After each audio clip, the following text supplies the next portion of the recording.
Down please. Thank you sir.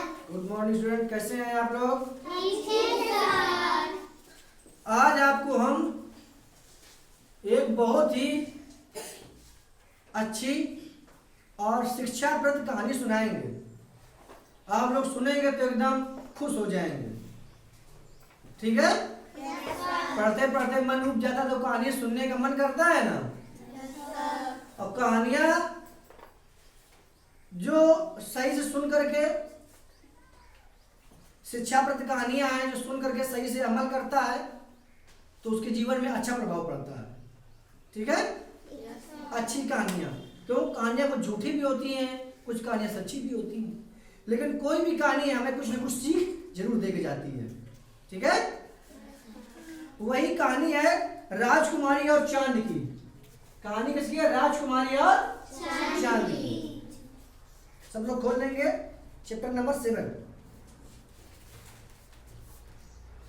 एक राजा था, उसकी एक प्यारी छोटी सी बेटी थी जिसे वह बहुत प्यार करता था। एक बार राजकुमारी बीमार पड़ गई।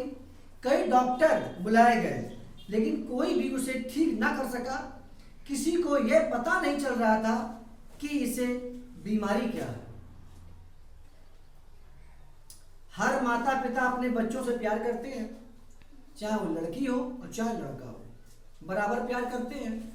और जब बच्चों को कुछ बीमारी हो जाती है तो सबसे बड़ी टेंशन उसके माता और पिता को होती है।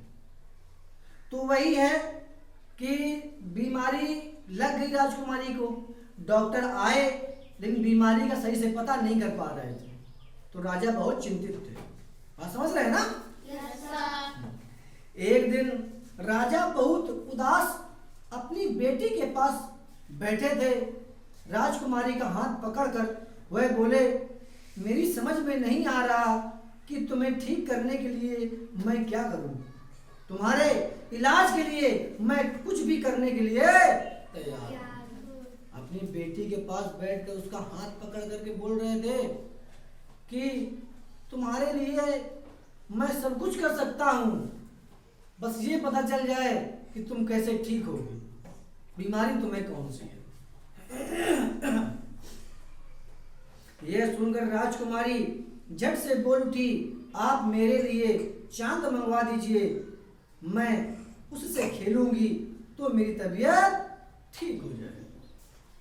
अब जब इतनी बात राजा ने कहा तो राजा की बात सुनकर उनकी बेटी रानी और राजकुमारी ने कहा कि पिताजी, अगर मुझे ठीक करना चाहते हैं तो आप चांद होता चंद्रमा, वो हमें ला करके दे दो और हम ठीक हो जाए।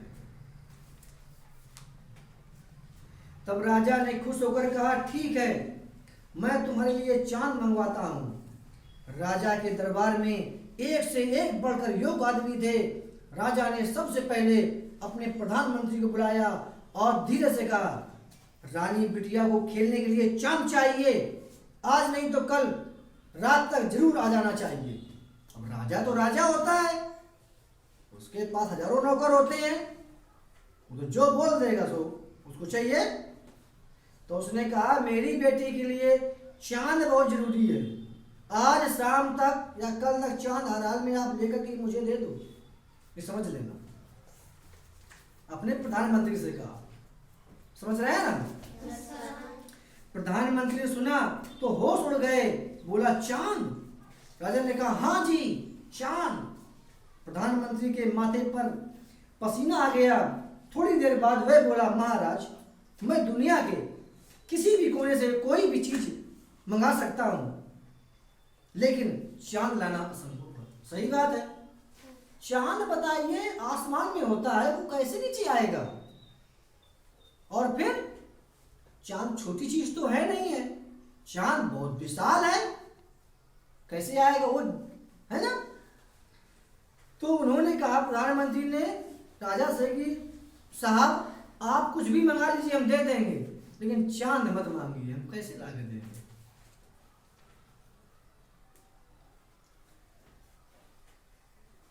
राजा क्रोध में भर गया। उसने प्रधानमंत्री को तुरंत दरबार से बाहर जाने को कहा और बोला, प्रधान, सेनापति को मेरे पास भेजो। बहुत गुस्सा हो गया, तो जाओ प्रधानमंत्री सेनापति को मेरे पास भेजो। जब प्रधान सेनापति आया तो राजा ने उसे भी चांद लाने को कहा, पर सेनापति ने भी ये करने में अपनी मजबूरी प्रकट कर दी और बोला, महाराज चांद कोई नहीं ला सकता है, ये यहाँ से बहुत दूर है। कहा, महाराज बहुत दूर है, चांद कोई भी ला नहीं सकता। राजा क्रोध में भर गया और चीख कर बोला, मेरे सामने से चले जाओ और विदूषक को भेजो मेरे पास। तुम चले जाओ मेरे सामने से और विदूषक को मेरे पास भेजो तुरंत। राजा ने तुरंत गुस्से में बोला, क्रोध से। विदूषक ने आते ही झुककर प्रणाम किया, महाराज आपने मुझे बुलाया? हाँ। कहते कहते राजा रो पड़ा। थोड़ी देर बाद संभल कर बोला, जब तक रानी बेटी को चांद नहीं मिलेगा उसकी तबीयत नहीं ठीक होगी। क्या तुम राजकुमारी के लिए चांद ला सकते हो? विदूषक बोला, हाँ क्यों नहीं, लेकिन पहले यह पता लगाना होगा कि राजकुमारी कितना बड़ा चांद चाहती है। कोई बात नहीं, मैं खुद जाकर राजकुमारी से पूछ लेता हूं। और वह सीधे राजकुमारी के कमरे में जा पहुंचा। कौन? विदूषक। विदूषक ने कहा कि हम चांद ले आएंगे, लेकिन मुझे यह मालूम होना चाहिए कि चांद कितना बड़ा चाहिए तुम्हारी राजकुमारी को। राजकुमारी ने विदूषक को देखते ही पूछा, तुम चांद ले आए? वो तो बीमार थी। उसने सोचा हो सकता है ये विदूषक चांद ले आया हो, तो उसने पूछा, क्यों जी, क्या आप चांद ले आए? विदूषक बोला, अभी नहीं, लेकिन जल्द ही ला दूंगा, पर पहले ये तो बताओ चांद कितना बड़ा चाहिए। राजकुमारी बोली, मेरे अंगूठे के नाखून के बराबर, क्योंकि जब मैं आंख के सामने अंगूठे का नाखून कर देती हूं तो वह दिखाई नहीं देता। अच्छा, यह और बता दो कि चांद किस चीज का बना है और उसकी ऊंचाई कितनी ऊंचाई पर है। ठीक है? राजकुमारी बोली, चांद चांदी का बना है और पेड़ के बराबर ऊंचाई पर है। देखिए, जो विदूषक था तो बहुत बुद्धिमान था। उसने ये कहा कि चांद किस चीज से बना है और कितनी दूरी पर है, ये तो और हमको बता दो, हम लाके दे देंगे। तो उसने कहा कि चांद चांदी का बना है और एक पेड़ के बराबर है। ठीक है? इधर के बैठो।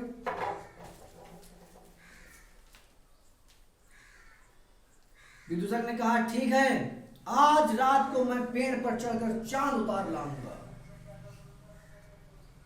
वह खुश होकर राजा के पास गया और बोला,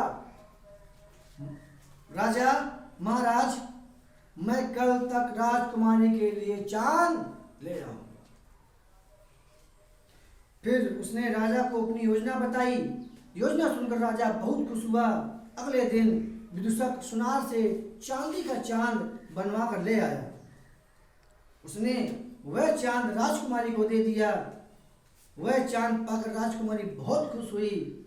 उसने चांद को जंजीर में डालकर गले में लटका लिया। उसकी तबीयत ठीक हो गई। क्योंकि कभी कभी ऐसा होता है ना कि तुम सोचते हो कि यार हमको हेलीकॉप्टर में बैठने के लिए मिल जाए तो मजा आ जाएगा। सोचता है, सब नहीं सोचता? yes, और अगर तुम्हें बैठने के लिए मिल जाए तब कितना मजा आ जाएगा, बहुत मजा आ जाएगा। yes, तो थोड़ा बहुत बुखार होगा वो भी भाग जाएगा, नहीं भाग जाएगा?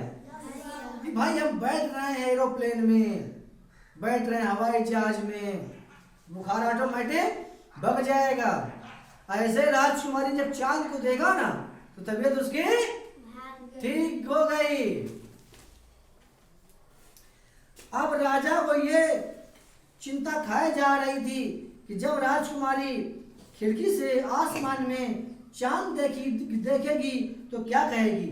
वह सोचेगी कि उसके पिता ने उससे झूठा वादा किया है। अब सब कुछ तो ठीक हो गया, लेकिन अब राजा ने सोचा कि अगर शाम को हमारी बेटी छत पे चढ़ के देखेगी तो चांद तो दिखाई देगा। तब वो कहेगी चांद तो ये है, हमें डुप्लीकेट दे दिया है, हमसे झूठ बोले हमारे पापा।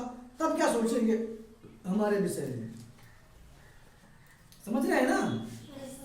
रात को एक ध्यान सुनो, रात को जब चांद निकला तो राजकुमारी उसे देखने लगी। राजा और विदूषक उसके कमरे में खड़े थे। विदूषक ने राजकुमारी से पूछा, अच्छा राजकुमारी, जरा ये तो बताओ कि जब चांद तुम्हारे गले में लटका है तो यह फिर आसमान में कैसे निकल आया। तब राजकुमारी हंसकर बोली, तुम बिल्कुल बुद्धू हो। जब मेरा कोई दांत टूट जाता है तो उसकी जगह नया दांत निकल आता है। तो अगर हमारा यहाँ पर चांद आ गया है तो दूसरा चांद निकल गया है, ठीक है। उसी तरह से ये दूसरा चांद निकला है। यह सुनकर राजा ने राहत की सांस ली। कैसी लगी कहानी?